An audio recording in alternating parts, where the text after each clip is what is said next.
Esteban pagaría, finalmente, las incomprensiones y los insultos. En el instante fijado, el doctor de inflexible juicio hizo la lectura del edicto. Pero, antes de pronunciar la última sentencia, fiel a lo que había prometido, mandó a que los soldados empujasen al condenado hasta su tribuna. Enfrentando al predicador del Evangelio, sin ninguna muestra de piedad, le interrogó con aspereza: ¿estarías dispuesto, ahora, a abjurar contra el carpintero nazareno? Recuerda que esta es la última oportunidad de conservar la vida. Tales palabras, pronunciadas mecánicamente, sonaron de un modo extraño en los oídos del joven de Corinto, que las recibió, en su alma sensible y generosa, como nuevos dardos de ironía. No insultéis al Salvador, dijo el paladín del Cristo, con valentía. Nada en el mundo me hará renunciar a su divina tutela. Morir por Jesús significa una gloria, cuando sabemos que Él se inmoló en la cruz por la humanidad entera. Pero, un torrente de improperios cortaba su palabra. Basta. Apedreémoslo cuanto antes. Muerte al inmundo. Abajo el brujo. Blasfemo. Calumniador. La gritería tomaba proporciones alarmantes. Algunos fariseos más irritados, burlando a los guardias, se aproximaron a Esteban, intentando arrastrarlo sin compasión. Mientras tanto, al primer empellón en la solapa rota, un pedazo de la túnica andrajosa les quedaba en las manos.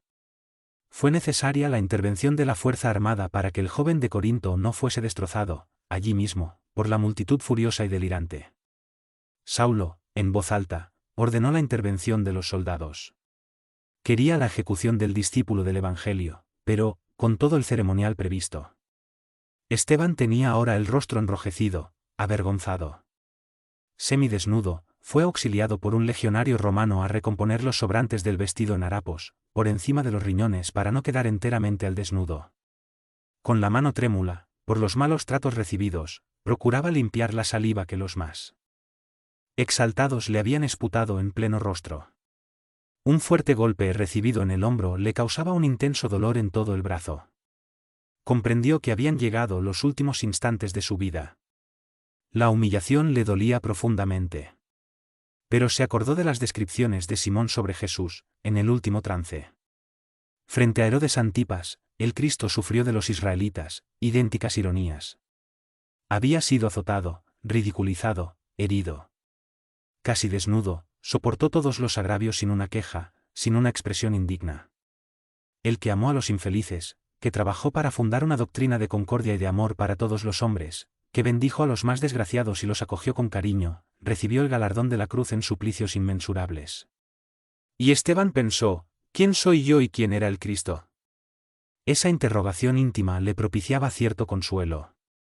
El príncipe de la paz había sido arrastrado por las calles de Jerusalén, bajo el escarnio de las mayores injurias, y era el Mesías esperado, el ungido de Dios.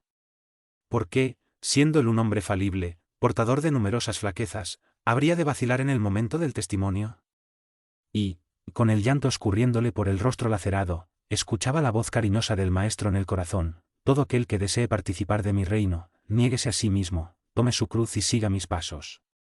Era necesario negarse para aceptar el sacrificio provechoso. Al final de todos los martirios, debería encontrar el amor glorioso de Jesús, con la belleza de su ternura inmortal.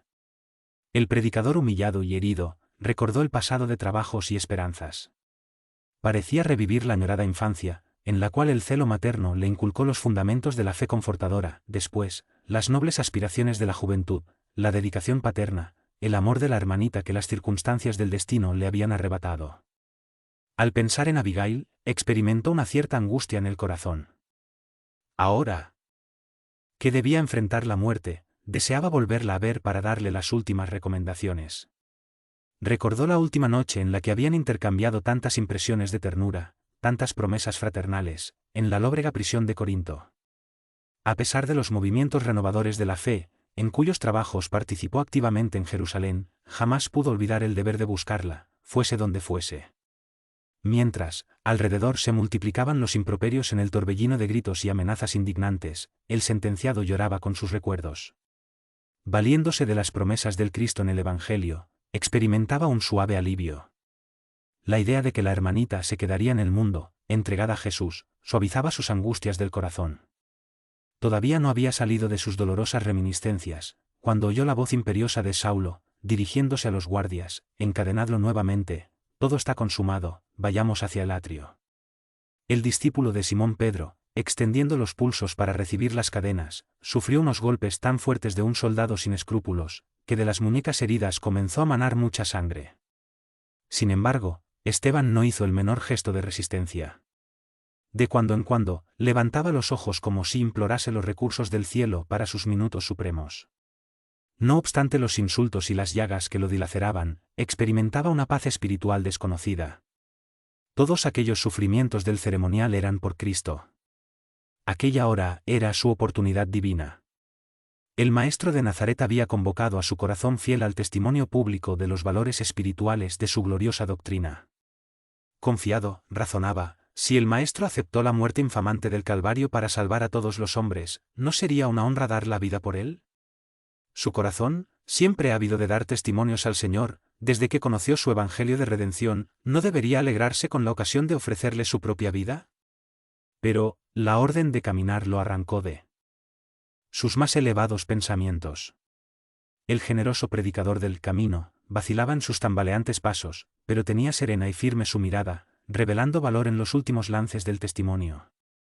En aquellas primeras horas de la tarde, el sol de Jerusalén era un brasero ardiente.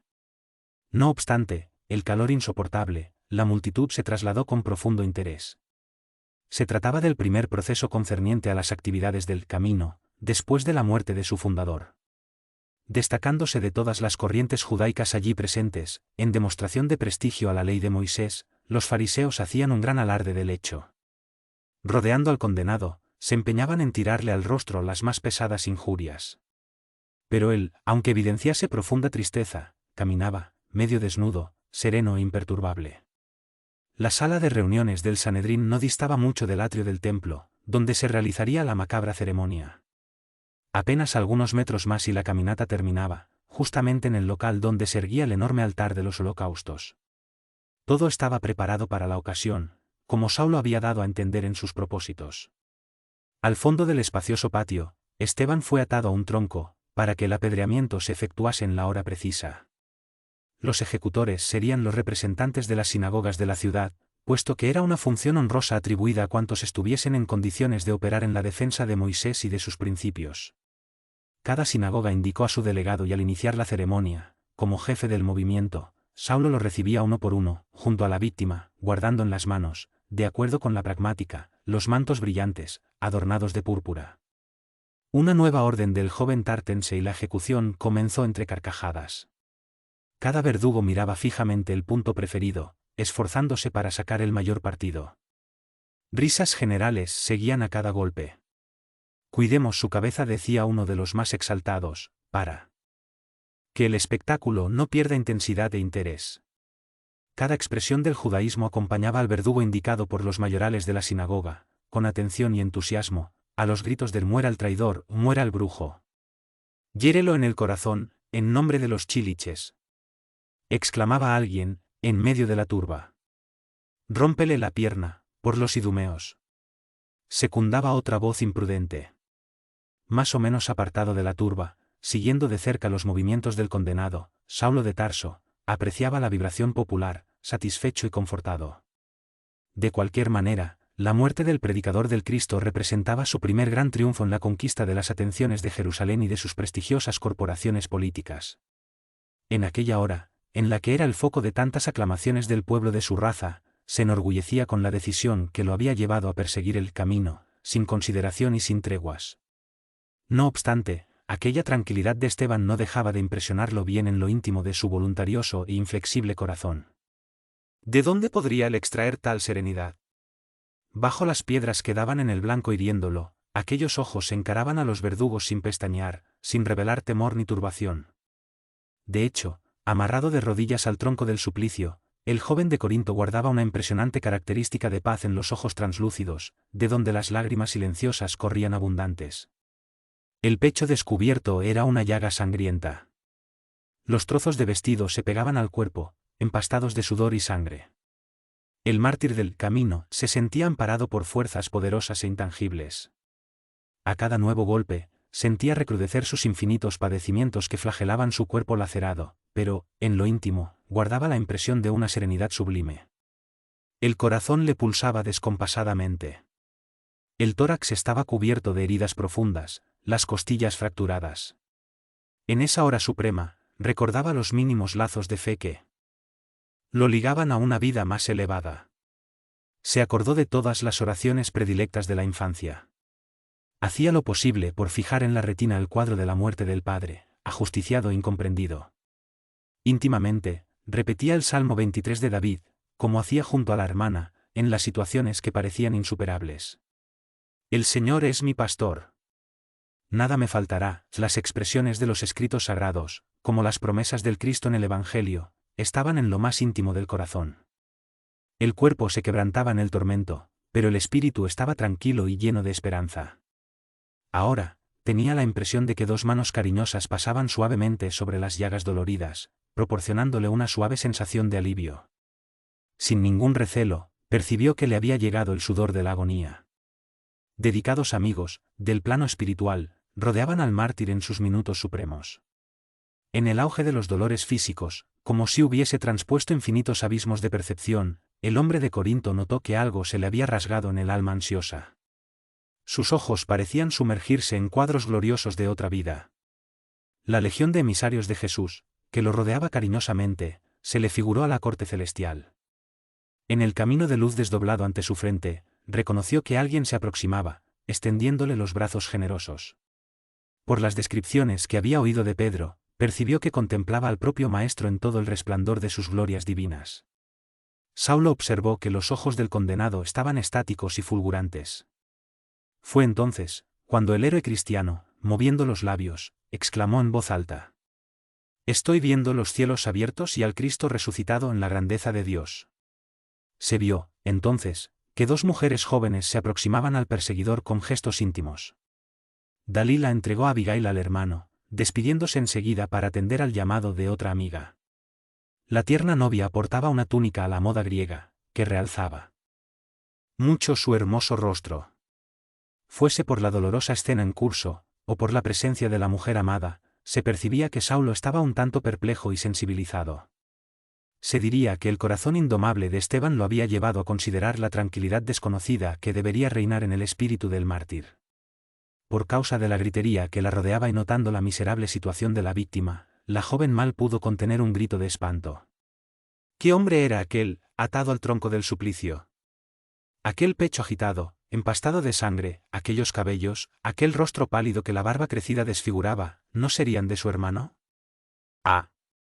¿Cómo hablar de las inmensas ansiedades con la sorpresa de un minuto? Abigail temblaba. Sus ojos afligidos acompañaban los menores movimientos del héroe, que parecía indiferente, en el éxtasis que lo absorbía.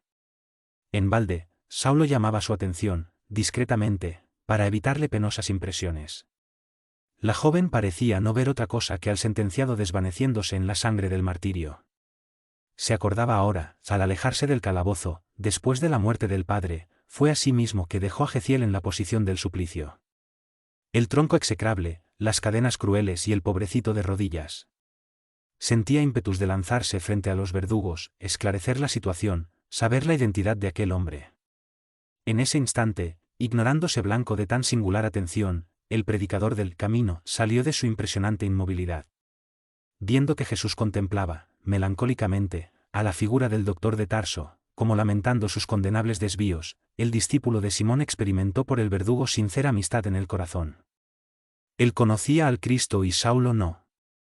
Arrebatado de fraternidad real y queriendo defender al perseguidor, exclamó de modo impresionante: «Señor, no le imputes este pecado». Dicho esto, volvió los ojos para fijarlos en el verdugo, amorosamente. Pero, he aquí que divisó junto a él la figura de su hermana. Vestida como en los días de júbilo, en la casa paterna. Era ella, la hermanita amada, por cuyo afecto tantas veces le palpitó el corazón de saudades y de esperanza. ¿Cómo explicar su presencia? ¿Quién sabe si también había sido llevada al reino del Maestro y regresaba con él, en espíritu, para darle la bienvenida a un mundo mejor? Quiso gritar de alegría infinita, atraerla, oír su voz en los cánticos de David, morir extasiado por su cariño, pero la garganta ya no le timbraba. La emoción lo dominó en la hora extrema. Sintió que el maestro de Nazaret acariciaba su frente, donde la última pedrada abrió una flor de sangre. Oía, muy lejos, voces argentinas que cantaban himnos de amor sobre gloriosos motivos del sermón de la montaña. Incapaz de resistir por más tiempo al suplicio, el discípulo del Evangelio se sentía desfallecer. Escuchando las expresiones del condenado y recibiendo su mirada fulgurante y límpida. Simular la angustiosa sorpresa. Saulo. Saulo. Es mi hermano, exclamó aterrorizada. ¿Qué dices? Gagueó bajito el doctor de Tarso, abriendo desmesuradamente los ojos asombrados. No puede ser. ¿Enloqueciste? No, no, es él, repetía poseída por intensa palidez. Es Geciel, insistía Abigail asombrada. Querido, concédeme un minuto, déjame hablar con el moribundo apenas un minuto. Imposible. Replicó el joven contrariado. Saulo, por la ley de Moisés, por el amor de nuestros padres, atiende, exclamaba retorciendo las manos. El ex discípulo de Gamaliel no creía en la posibilidad de semejante coincidencia. Por lo demás, estaba la diferencia del nombre. Convenía aclarar ese punto, antes de todo. Seguramente, la falsa impresión de Abigail se desharía al primer contacto directo con el agonizante. Su índole, sensible y afectuosa, justificaba lo que él creía que era un absurdo. Conjugando esas reflexiones de un segundo, habló a la novia, con austeridad: iré contigo a identificar al moribundo, pero, hasta que podamos hacerlo, calla tus impresiones. Ni una sola palabra, ¿oíste? Es necesario no olvidar la respetabilidad del lugar en el que te encuentras. De inmediato, llamó a un funcionario de elevada categoría, ordenándole secamente: manda a llevar el cadáver para el gabinete de los sacerdotes. Señor, respondió el otro respetuoso, el condenado no ha muerto aún. No importa, va a sí mismo, pues le arrancaré la confesión del arrepentimiento en la hora extrema.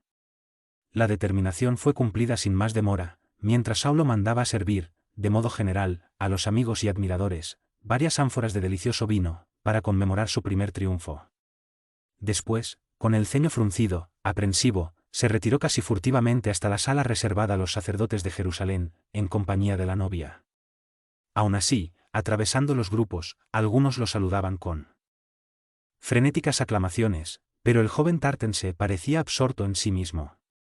Conducía a Abigail, por el brazo, delicadamente, pero no le dirigía la palabra.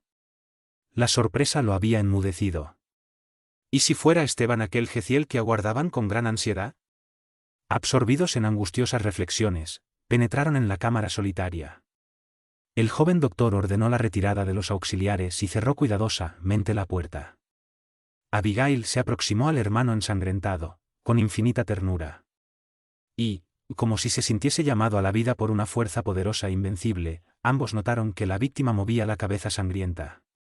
Evidenciando el penoso esfuerzo de la última agonía, Esteban murmuró: la Abigail. Aquella voz era casi un soplo, pero la mirada estaba serena y límpida. Oyendo su vacilante y arrastrada expresión, el joven tartense retrocedió lleno de espanto. ¿Qué significaba todo aquello? No podía dudarlo. La víctima de su persecución implacable era el hermano muy amado de la mujer escogida. ¿Qué mecanismo del destino había engendrado semejante situación, que le habría de amargar toda la vida? ¿Dónde estaba Dios, que no lo inspiró en el laberinto de circunstancias que lo llevaron hasta aquel irremediable y cruel desenlace? Se sintió poseído por un pesar sin límites. Él, que eligió a Abigail, el ángel tutelar de su existencia, sería obligado a renunciar a ese amor para siempre. El orgullo de hombre no le permitiría desposar a la hermana del supuesto enemigo, confesado y juzgado como infame criminal. Aturdido, permaneció allí, como si una fuerza poderosa lo aplomase al suelo, transformándolo en objeto de insoportables ironías. Geciel, exclamó Abigail, besando y regando de lágrimas la frente del moribundo: ¿cómo te veo yo? Parece que el suplicio te duró desde el día en que nos separamos. Y sollozaba. Estoy bien, dijo el discípulo de Jesús, haciendo lo posible por mover la diestra quebrada y dejando percibir el deseo de acariciarle los cabellos, como en los días de la niñez y de la primera juventud. No llores. Yo estoy con el Cristo. ¿Quién es el Cristo? murmuró la joven, ¿por qué te llaman Esteban? ¿Cómo te modificaron así?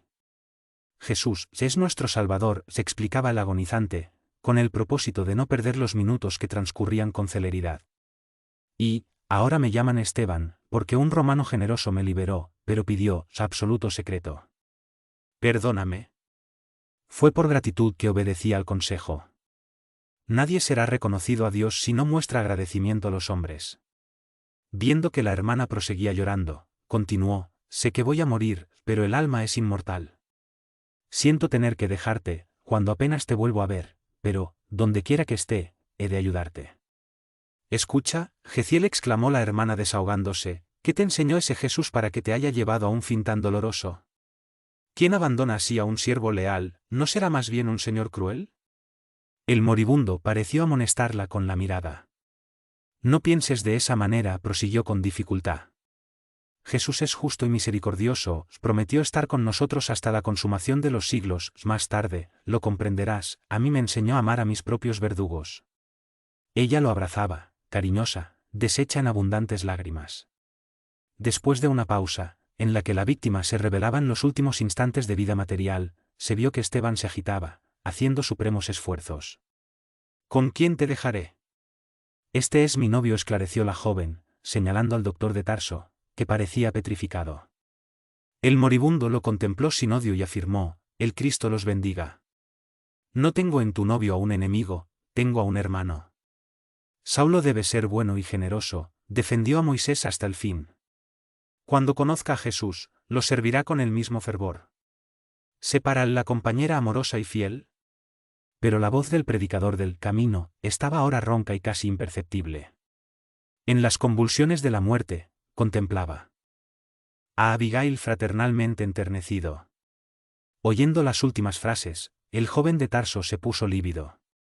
Quería ser odiado, maldecido. La compasión de Esteban, fruto de una paz que él, Saulo, jamás había conocido en la eminencia de las posiciones mundanas, lo impresionaba profundamente. Pero, sin saber por qué, la resignación y la dulzura del agonizante asaltaban su corazón endurecido. Pero, luchaba, en su interior, para no conmoverse con la escena dolorosa. No se doblegaría por una cuestión de sentimentalismo. Abominaría aquel Cristo, que parecía requerirlo en todas partes, al punto de colocarse entre él y la mujer adorada. El cerebro atormentado del futuro rabino soportaba la presión de 1000 fuegos. Despreció el orgullo de familia y eligió a Abigail para compañera de luchas, aunque no conocía sus ascendientes familiares. La amaba por los lazos del alma, descubrió en su delicado corazón femenino todo cuanto había soñado en las cogitaciones de orden temporal. Ella sintetizaba sus esperanzas de joven, era la garantía de su destino, representaba la respuesta de Dios a los ruegos de su juventud idealista. Ahora, se abría entre ambos un abismo profundo. Hermana de Esteban. Nadie osó afrontar su autoridad en la vida, a no ser aquel ardoroso predicador del camino, cuyas ideas jamás se podrían casar con las suyas. Detestaba a aquel joven apasionado por el ideal exótico de un carpintero, y que había culminado en sus propósitos de venganza. Si desposaba a Abigail, jamás serían felices. Él sería el verdugo, ella la víctima. Además, su familia, aferrada al rigorismo de las viejas tradiciones, no podría tolerar la unión, después de conocidas las circunstancias. Se llevó las manos al pecho, dominado por un angustioso desaliento. En llanto, Abigail acompañaba la dolorosa agonía del hermano, cuyos últimos minutos se deslizaban lentamente. Una penosa emoción tomó posesión de todas sus energías. En el dolor que dilaceraba sus fibras más sensibles, parecía no ver que el novio seguía. Sus menores movimientos, entre sorprendido y aterrado. Con mucho cuidado, la joven sostenía la frente del moribundo, después de haberse sentado para cobijarlo cariñosamente. Observando que el hermano le lanzaba una última mirada, exclamó angustiada, Jeziel, no te vayas. Quédate con nosotros. Nunca más nos separaremos. Él, casi expirando, susurraba, la muerte no separa a los que se aman. Y como si se hubiese acordado de algo muy grato a su corazón, abrió los ojos desmesuradamente, con una expresión de inmenso júbilo, como en el Salmo de David, decía arrastrando la voz, podemos decir que el amor y la misericordia nos seguirán todos los días de nuestra vida. La joven escuchó sus últimas palabras muy conmovida. Mientras, le enjugaba el sudor sanguinolento del rostro, que se iluminaba de una serenidad superior. Abigail murmuraba aún como un soplo: me voy en paz. Quisiera oírte la oración de los afligidos y agonizantes. Ella recordó los últimos momentos del suplicio del progenitor, en el día inolvidable de la separación en los calabozos de Corinto. De repente, comprendió que, allí, otras fuerzas se encontraban en juego. No solo Licinio Minucio y sus secuaces crueles, sino su propio novio, se habían transformado en verdugos, por una terrible equivocación. Acarició con más cariño la cabeza sangrienta, acogió al moribundo junto a su corazón, como si fuese un adorable niño. Entonces, a pesar de mantenerse rígido e inquebrantable en apariencia, Saulo de Tarso observó, con mayor nitidez, un cuadro que nunca más se saldría de su imaginación.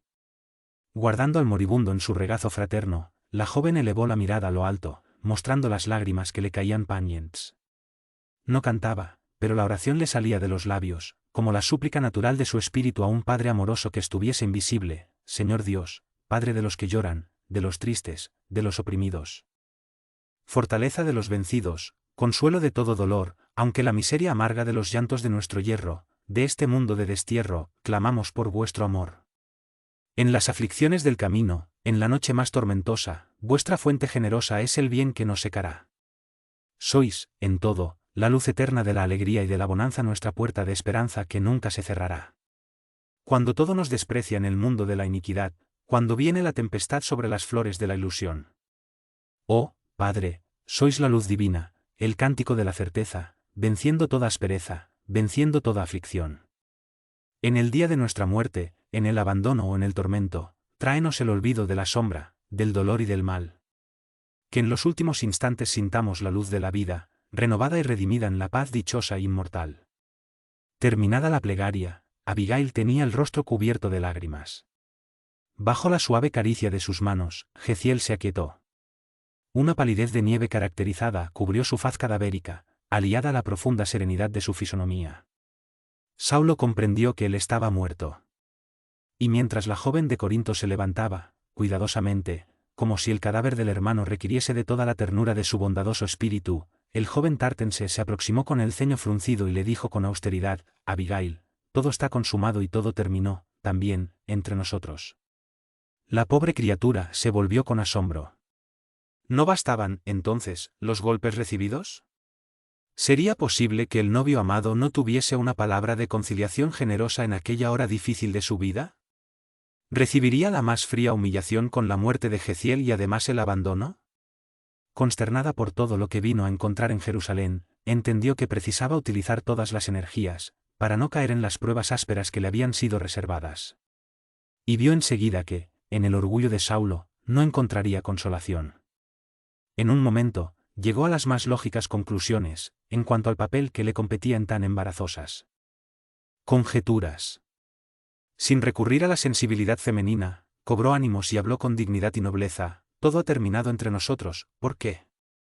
El sufrimiento no debería ahuyentar el amor sincero. ¿No me comprendes?, replicó el orgulloso joven. Nuestra unión se hizo impracticable. No podré desposar a la hermana de un enemigo de maldita memoria para mí. Fui infeliz escogiendo esta ocasión para tu visita a Jerusalén. Me siento avergonzado, no solo delante de la mujer con quien nunca más podré unirme por el matrimonio, como ante los parientes y amigos, por la situación amarga que las circunstancias interpusieron en mi camino. Abigail estaba pálida y penosamente sorprendida. Saulo. Saulo, no te avergüences ante mi corazón. Jeziel murió estimándote. Su cadáver nos escucha, afirmaba con doloroso acento. No puedo obligarte a desposarme, pero no transformes nuestro amor en odio sordo. Sé mi amigo. Estaré eternamente agradecida por los meses de ventura que me diste. Mañana volveré a la casa de Ruth. No te avergonzarás de mí. A nadie diré que Jeziel era mi hermano, ni siquiera a Zacarías. No quiero que algún amigo nuestro te considere un verdugo. Observándola en aquella humilde generosidad, el joven de Tarso tuvo ímpetus de estrecharla entre sus brazos, como lo haría con un niño. Quiso avanzar, apretarla contra su pecho, cubrir de besos su frente bondadosa e inocente. Pero, de súbito, vinieron a su mente sus títulos y atribuciones, veía a Jerusalén revuelta, manchando su reputación con amargas ironías. El futuro rabino no podía ser vencido, el doctor de la ley rígida, implacable, debía sofocar al hombre para siempre. Mostrándose impasible, replicó en tono áspero: acepto tu silencio en torno a los lamentables hechos acaecidos este día, volverás mañana a la casa de Ruth, pero no debes esperar la continuación de mis visitas, ni siquiera por cortesía injustificable, porque en la sinceridad de los de nuestra raza, los que no son amigos son enemigos. La hermana de Jeziel recibía aquellas explicaciones con profundo asombro. «¿Entonces, me abandonas enteramente, así?», preguntó, entre lágrimas. «No estás desamparada», murmuró inflexible, «tienes a tus amigos del camino de Jope». «Pero, a fin de cuentas, ¿por qué odiaste tanto a mi hermano? Él siempre fue un hombre bondadoso. En Corinto nunca ofendió a nadie. Era predicador del malhadado carpintero de Nazaret», esclareció, contrariado y áspero. «Además, me humilló ante la ciudad entera». Abigail, compelida por la severidad de las respuestas, se calló completamente. ¿Qué poder tendría el nazareno para atraer tantas dedicaciones y provocar tantos odios? Hasta allí, no se había interesado por la figura del famoso carpintero, que había muerto en la cruz, como malhechor, pero el hermano le dijo que había encontrado en él al Mesías.